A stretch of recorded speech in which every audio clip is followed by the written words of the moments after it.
to the Pulse of Spokane. Join us for the latest in news, views, and conversation with community leaders. The Pulse of Spokane is brought to you in part by Homes for You and CW Crates and Pallets. Now, put your finger on the Pulse of Spokane. Happy Wednesday, everybody. Welcome. Well, we have a great show lined up for you today. We have Michael Cathcart here from Better Spokane. He's going to outline all of the local political races in Spokane for us, and there are some big ones. We're talking mayor, city council, president, and council districts 1, 2, and 3. So he'll outline that for us. And we also have a look into our new Spokane Talks Fox program on Saturday mornings at 8 a.m. It's newly designed, and you're going to get a sneak peek today. Stay with us. We'll be right back after weather and these messages. Good afternoon, Spokane. Today we have some clouds over us with a high of 69 degrees. It will be in the 70s and getting a little rainy as we progress throughout the week. During nighttime, we are going to see the temperatures drop down a little to the 40s and 50s with a chance of thunderstorms on Saturday. Some clouds over in Coeur d'Alene today with a high of 67 and a low of 47, and also some clouds in the valley with a high of 68 and a low of 48. The following is sponsored by our friends and community supporters at McNeese Wheeler Attorneys. McNeese Wheeler is a boutique law firm in Spokane, handling matters in both Washington and Idaho. Areas of law include business law, wills, trusts and estates, family law, personal injury and wrongful death, and real estate matters. For your full-service legal needs, contact McNeese Wheeler Attorneys.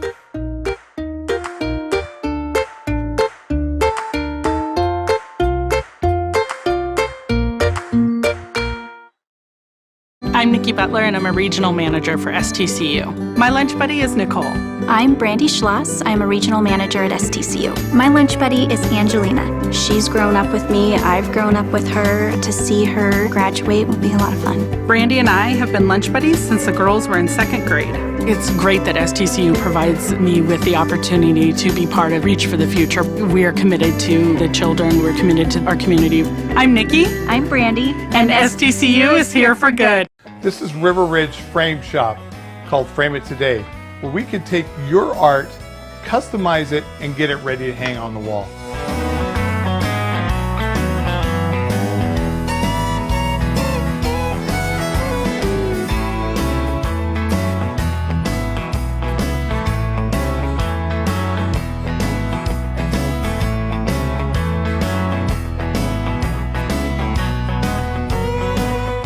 Here at River Ridge Hardware, 2803 West Garland.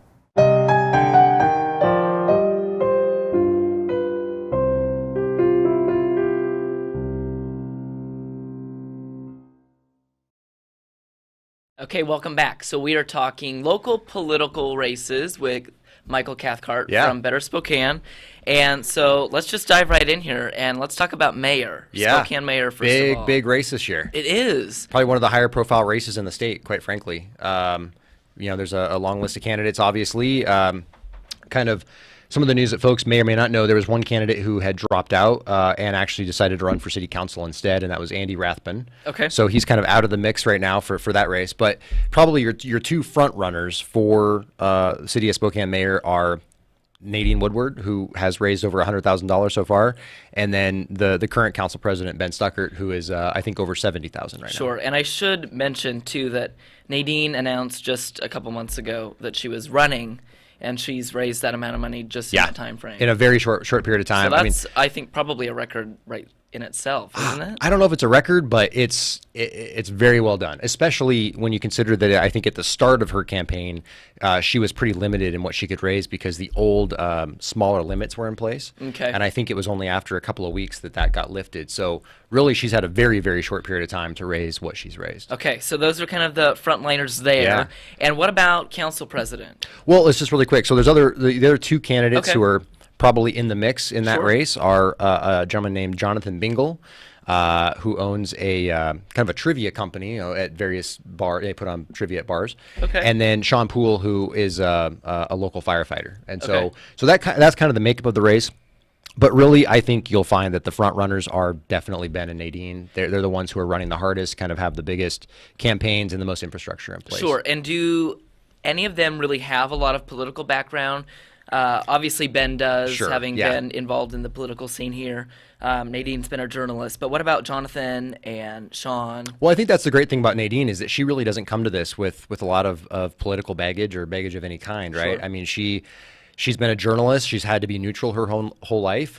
She's had to really analyze things from all sides. So I think that gives her a very unique perspective that some of the other candidates may or may not bring. The other two, no, I don't believe they've got much of a political background. Obviously, Sean Poole has been running, I think, for well over a year, but other than that, they really just don't have much of a background in politics. So it's kind of a lot of fresh faces that are in that race. Now, is that universally across the board? We have a lot of people running in all of these areas that are kind of new to politics, or is that just for the mayoral? There are a number of candidates who are completely new to politics, and some that have some minor involvement in politics in the past. And we'll get to some of those other races as well and talk about some of those candidates. Sure. So where should we go next? You want to go? Why don't to we talk city council president? Yes, let's do it. Let's talk council Yeah. president. So we have Mike Fagan, obviously running for president. Yeah. And a few others. Do you know their names? So Councilman Fagan, he's currently the councilman in District 1. He is termed out, so he couldn't run for re-election if he wanted to. Okay. And so he is running for council president. In addition to Councilman Fagan, you've got Councilman Brian Beggs from the South Hill, who is running. Right. He is midway through his term, so it doesn't impact his current position, win or lose. And then the other two candidates are Cindy Wendell. And that was a surprise to me anyway. Yeah, I think when to some saw folks that. it might have been a surprise. I know she had been looking at it for a little while before she pulled the trigger. So, I know a lot of folks are really excited to see somebody with her credentials and background and, Sure. and business knowledge kind of getting in that race. So she'll be a real dynamite candidate, I think. And then you've got Phil Tyler, who brings some baggage with him to that race, of course. But that's kind of the makeup of the council president race. Absolutely, absolutely. And you hear so many people say right now, things are so dirty in city council right now. Like, what do they mean when they're saying that? For those of us that haven't gone to those meetings, don't necessarily know what's going on.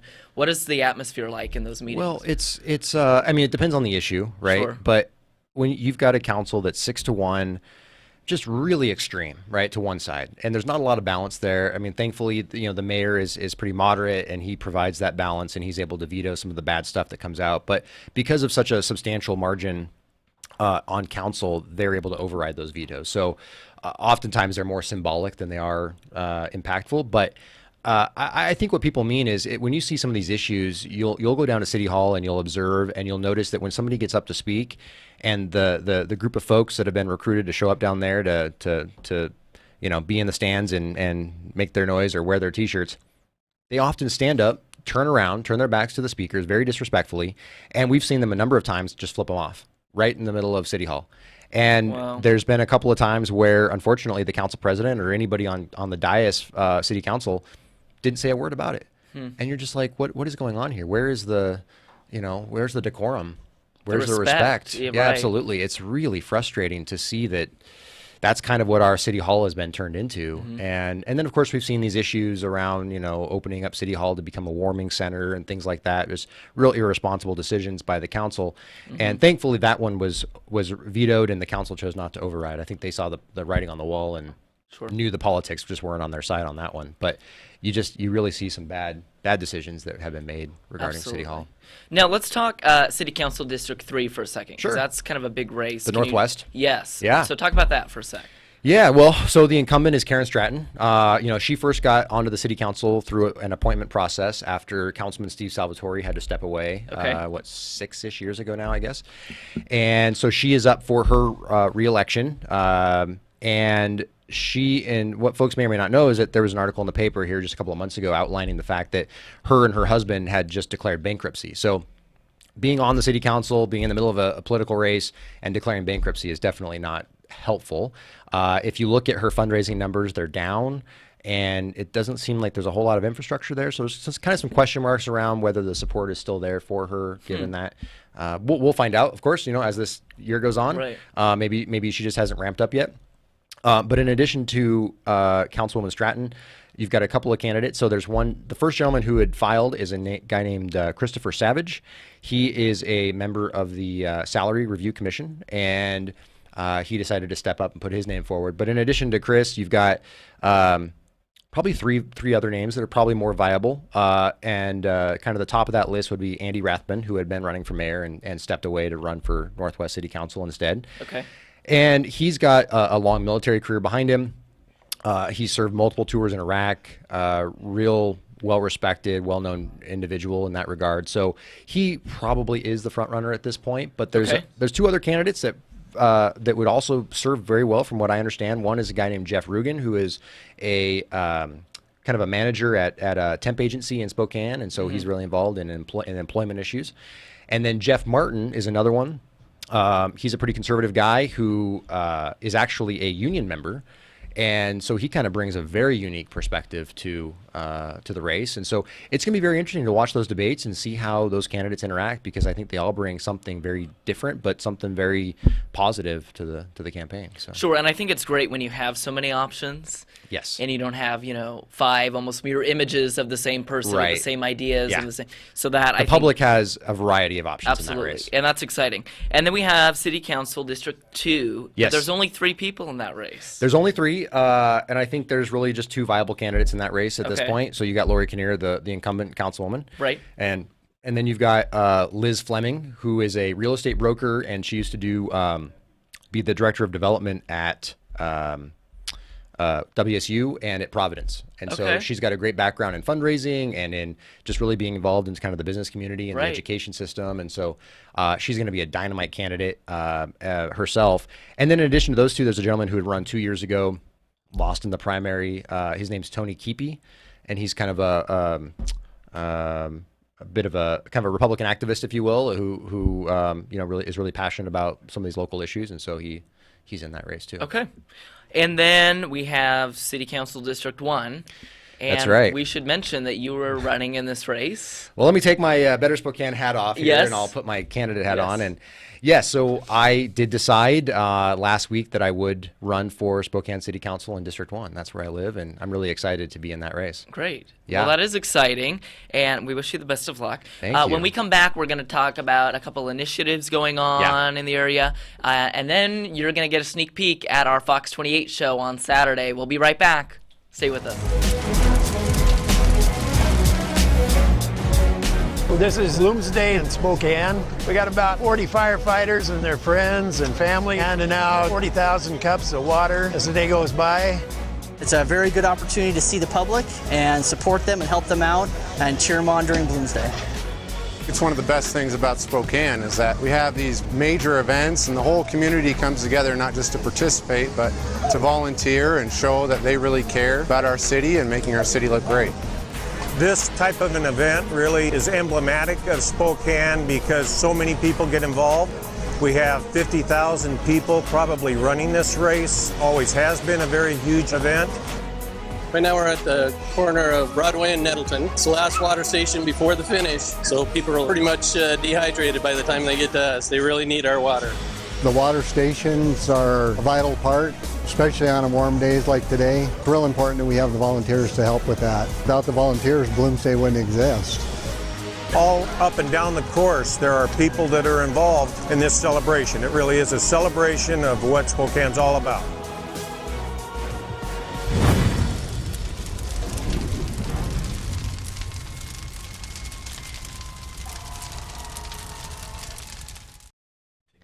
Okay, so we talked the political races in the area, and now we're going to take a look at some initiatives going on right now. Yeah. So talk to us about some of those. Well, so on the ballot already is going to be a $30 tabs initiative. That's a statewide initiative that Tim Hyman, who most people are familiar with, qualified earlier this year. So that will be on the ballot for sure. And in addition to that, we are hoping that we will have 2 of our own ballot measures from Better Spokane on the ballot. So we've got petition sheets. If anybody wants to get these petition sheets and even just put your own name or your friends and family's name on it, get them to sign it, that would be great. We need all the help we can get to get these qualified if you live in the city of Spokane. But these 2 measures are, we're calling them smart reforms for a better Spokane. We think that these will be really good reforms that will help the city, and they're charter amendments. And what they'll do, the first one is an open government, kind of an end to city government secrecy type of a measure, right? Okay. So Transparency, exactly. So what it says is very simple. If the city is going to bargain with the collective bargaining units, the public has a right to observe that process. Very simple. That's it. Right now, the public is not allowed in the room. The public's not allowed to observe. The public's not allowed to see what the opening bids are. The public is completely barred from any access to any of that information. And so not only is the public, the taxpayers, the citizens barred, but so are the individual union members who may have issues that they want to make sure are part of that bargaining arrangement, and they have no idea if their negotiators are bringing their concerns to the table or not. And so this would actually provide them the ability to know for sure that they're being represented by their own bargaining leaders. So this is a great measure all around for transparency and just to end secrecy in city government over these issues. The second is really focused on regional competitiveness for the city of Spokane.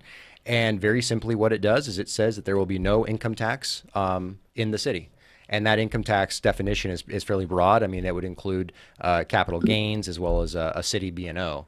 And what we think that would do is basically be a very positive incentive for other employers who are maybe looking at this side of the state to relocate.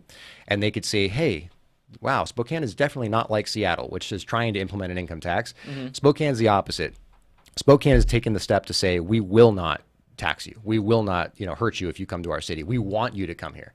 And we think that that's a great way to incentivize and to encourage those employers to give us a strong look and a strong consideration as they perhaps look to get out of the west side of the state and move to a much better area like Spokane. And there's kind of two avenues there, because I know a lot of people in Spokane say we want those businesses to come here, but at the same time we don't want the traffic like Seattle has, and we like our cost of living, and I don't know. But those I would two argue, kind of go hand in hand, right? I would argue, though, that if you are bringing these employers in that have these higher paying jobs, more skilled positions, then you're going to see kind of the household median income rise. You're going to see more people being able to, just pull themselves out of poverty because they have more opportunities for better paying jobs.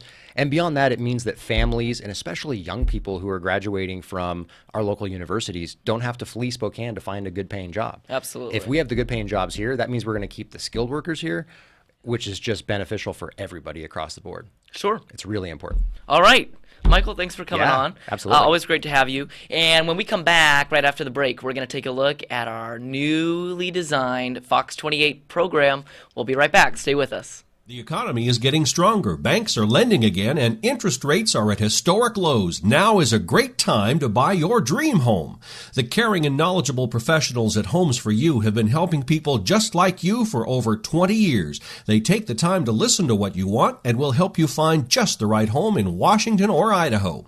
Real estate is what we do at Homes for You, 928-5782, or visit online at homes4uspokane.com. Welcome to a new kind of talk show, Spokane Talks, where you find news, views, and conversations that include respect for opinions, facts, and diversity.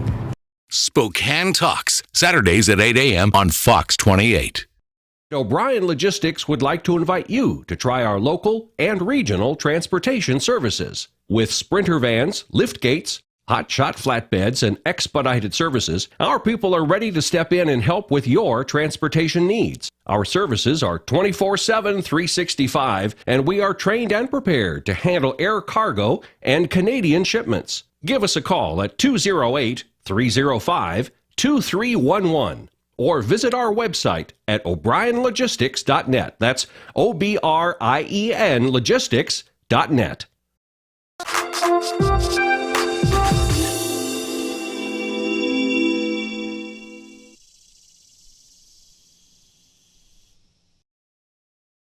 Okay, so if you haven't heard, we're experiencing so much growth at Spokane Talks. Yes, we are. Yeah. Careful what you ask for, It Collin. is. Seriously, though. And we have definitely been keeping ourselves on our toes and very, very busy. Yeah. I've been here a week now, and it's just been go Seems like every forever. day. It does. It kind of does seem like forever. Yeah. No, I love it. But it's exciting. Yeah, it is. And I think you mentioned this yesterday on the Pulse in terms of the number of viewers. Last year, 410,000 video views. Sure. And this year, we're easily headed to 1.2 million. probably 1.5. Dylan, that we both know, wants us to say 2 million. But I'm so afraid if we come 18 views short, then we never made it. Right, you know? right. And as you know, we started this 4 years ago as just audio, and now we're into video, high-def video on everything we do. And so after 4 years, we've become finally an overnight success. And that's kind of the joke, if you will. But it used to be, even 6 months ago, last summer when you were here, if you went out and talked about Spokane Talks, it's about what? Who is that? Right. If they haven't watched us, they at least know about us now. And that's a whole new level. We're going to be offering some new programs coming up. I can't even talk about them yet, but they're absolutely going to be fantastic. They're going to be fun. Mm-hmm. One of the things that we've done since day one, and you're a good example of this, our interns who have been here have been, you know, we're not like some of the stations around town and other places where you go and you get your college credit and you get to make coffee and copies, okay? Sure. We put you to work, didn't we? Yeah. From day one. Yes, absolutely. Yeah. And, you know, I think what's really exciting about what we're doing is that no one else in the country is doing quite what we're doing. No, yeah. You know, there's a lot of online digital podcasts and talk shows that people make from their home basements. Right. Or it's maybe on one specific topic, such as sports or health. Right. Well, we're doing a community-minded, community-oriented programming with a variety of topics. We're the most diverse podcast station in America. Yeah. And it's kind of fun to be from Spokane, Washington. Spokane, right? Yeah. I mean, to be able to do this, and you know, we held a World's Fair and a number of other things, and this obviously is not at that level. But you talk to many of the broadcasters in town and across the country. Mm-hmm. They wish they had the freedom that we have to do what we do. Absolutely. And, you know, I think another aspect that's really neat is if you're watching the evening news, you're going to see a 20-second soundbite of a story, and that's it. Yeah. They're going to give you, skim the surface, you're not going to get much information, and that's all you know. And I think what's really special about what we're doing is we can talk in depth. Yeah. We can explain those things. Yeah. We can skim the surface as well. Right. But we actually have the time and the capacity and the people to kind of really dig deep and have those discussions, those conversations. Right. What's really surprised me is what has happened to local, not only here but across the country, but I'll speak to Spokane because I know about it, the local broadcast. Tonight's news by the local stations, pick any of them. Our programs here more often than not, beat the second and third place stations, and often, or at least a couple times a month, beat a week's worth of the top station in town in terms of news coverage. When I sold at a couple of stations here in town, the numbers are about half that these days. So we're right there. We're delivering like a local news program and so forth. But it's also important to note that we're not trying to be a local news station. No, that's not what we're... You know, I watch the local news at night, almost every night, for about the first 6 or 7 minutes to find out what's going on. Sure. Because sometimes I'm not reading my iPhone and the alerts that come out and so forth. But beyond that, I'm not going to get a full story from anybody. No. They don't have 18 minutes out of 31 minutes of news. And the rest is advertisement. Yes, and I won't say anything bad about advertisers because we all need them. Absolutely. But the fact is, there are people out there who want more than that 20 seconds or a minute 20 seconds or whatever it is of a story, and we can do that. And again, it's not for everybody, but our numbers are proving it. Our sales are way up. We just hired last week two more part-time salespeople and all of that. And then one of the things that happened about this time last year, we got a visit from KAYU, Fox 28, where I used to work years ago. And David watched one of our programs and said, well, instead of taking what you're already doing, would you do a special program for us weekly? And we started doing that last July. We had to wait till soccer season was over or something. Sure. Long story short is that we've been moved around a few times. Last week, I think we were on at 8 or 9:30, or we get moved because right now soccer season is the sports part of the Fox network kind of dictates when the game's going to be. The game's going to be at 8 o'clock in the morning our time. It's going to be on live. Yeah, absolutely. But my point is that we've had really pretty good success with that. Oftentimes, equaling or surpassing it with the views on our internet platform. Okay, and then last week or this week, did you do? That was this week. This week. Okay, Yes. so what happens on Saturday? Yeah, so we Collin? have kind of newly designed our Fox 28 program. Yes. And we're still making changes and adjusting some things. But it's going to be, I think, a lot better and more exciting. I love this the open. Saturday. Yes. This Saturday at 8 a.m. And we're going to take a look at the opening to the Fox 28 program right now. Our amazing senior producer, Yes. Vinny, has done an amazing job Yeah. with it. And let's take a look. Welcome to Spokane Talks, where you'll find the latest in community news, views, and conversation. Spokane Talks is brought to you by Rada Paint and River Ridge Hardware. Now, join your host to hear what Spokane's talking about. It's awesome. Yeah. And I think the drone footage, coming up over the falls Right. and looking over downtown, that's kind of a view of the city that we don't get to see every day. No, I've got to say something here, and I know you're going to object a little bit, but the part that our viewers did not see is the part that follows that immediately, because it's your first and it's your debut on broadcast TV, isn't it? It is. It is. Yeah. And I have to say this publicly because I've said it to you many times.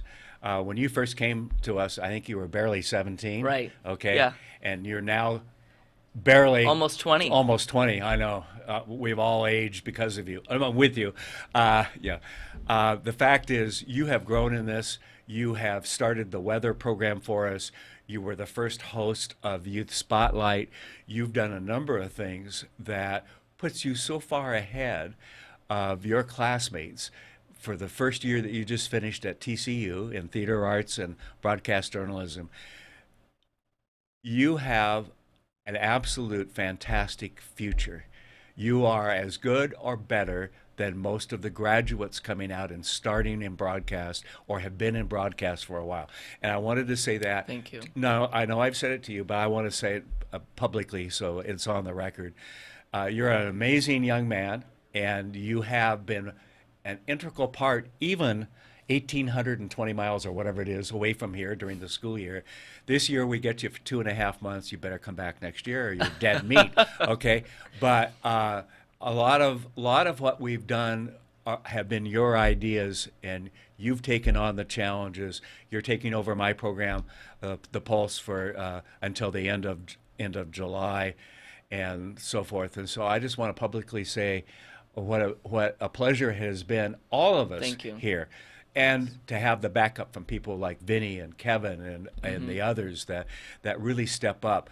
Folks, our team here, and it is a team. It is. I call it the Spokane Talks team, have worked a number of hours. We've got a senior producer who will stop on his way from master control at midnight on his way home to fix things here and so forth. We've got a team that has really stepped up. We really do.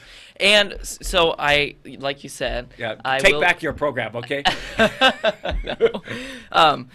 But yeah, we do have a team, and that's part of the reason that I love coming to work every morning. Yeah. Saying hello to everyone. Yeah. Before I kind of start my day, and it's a lot of fun. And yeah, I will be making my Tell TV. the people we're going to be out in the community in the next couple I will, weeks. but let's take a look at something real quick. Okay. I will be making my TV debut on Saturday. Is this it? And I'm really excited, so let's take a look at sneak peek at it. Well, on this episode, we're going to hear how the Washington State Board of Education is implementing the student voice and shifting their focus to more than just academia. And concerts and yoga through the Spokane County Library. See how the library is bringing the library to you in new and exciting ways this summer. And just what does it take to get a hit musical to the Broadway stage? Laura Little explains. And of course, we couldn't forget Cindy Haval's hilarious Front Porch segment. All of that and more when we come back on Spokane Talks. Here at River Ridge Hardware. Pretty cool. Yeah. Pretty darn cool. I should More say, than cool, it was pretty darn good. You are as professional as anyone I've seen on local and national TV. Thank you. Collin, you really are. And so, I want to say that. And I think, honestly, it's such a good opportunity for me Yeah. at 19 years old Yeah. to be making my debut on broadcast television. Well, you were doing weather for us in front of a green screen at your house when you were 17. It's Okay. just amazing. Yeah. It's just, okay, so now, while we're on this topic, we also have a video of when we were filming the intros for the Fox 28 program, like you just saw. We also kind of found a surprise guest during our filming, so take a look. Uh-oh. Hey, thanks for joining us this week on Spokane Talks. We'll see you next time for more news, views, and conversation. Bye-bye. Spokane Talks is about you. Give us your feedback and comments at info@SpokaneTalksMedia.com. Spokane Talks is everywhere you are. Find us on Facebook, YouTube, Twitter, Spotify, Apple Podcasts, and SpokaneTalksMedia.com. Spokane Talks is brought to you in part by Rada Paint and River Ridge Hardware. We'll be back next week with the latest news, views, and conversation. Please join us. Two turkeys. Two turkeys. Well, yeah, we found a turkey though while we were filming. Yeah, but you were the other one. And yeah, and it was just really funny. Vinny was like, "Let's put it in there." Yeah. So we started on the turkey, and then I started talking. So that was a lot of fun. But I just love those shots of downtown Spokane. Yeah. The video up in the air. Speaking of Spokane, what are we going to be doing this summer? Out in the community? Well, we're doing a lot of things out in the community. Yeah. We are going to be taking the Pulse program on the road, you might say. So we're going to be doing what we're doing right here today in different areas of Spokane. We're going to be in Riverfront Park and kind of some businesses and other community places. Right? Exactly. Absolutely. So we're going to kind of bring the Pulse to you downtown, which will be a lot of fun. And then we have a lot of exciting things happening here. We're getting a studio upgrade. Eventually, the blue curtain that you see behind me will be no longer, and some exciting things are happening. So, yeah, it's exciting. Time to sign off, bud. It is. All right. We will see you next Tuesday on Spokane Talks, the Pulse of Spokane. And have a great week, everybody, and a great weekend. It is Memorial Day weekend. Yes. Isn't that crazy? So enjoy your 3-day weekend, and we'll see you later. Bye-bye. The Pulse of Spokane is produced in Spokane, Washington by SpokaneTalksMedia.com, which is solely responsible for its content. The Pulse of Spokane is brought to you in part by Homes for You and CW Crates and Pallets. Ask Kent a question, recommend a guest, or hear this program again on Facebook, YouTube, Twitter, Apple Podcasts, Spotify, or SpokaneTalksMedia.com.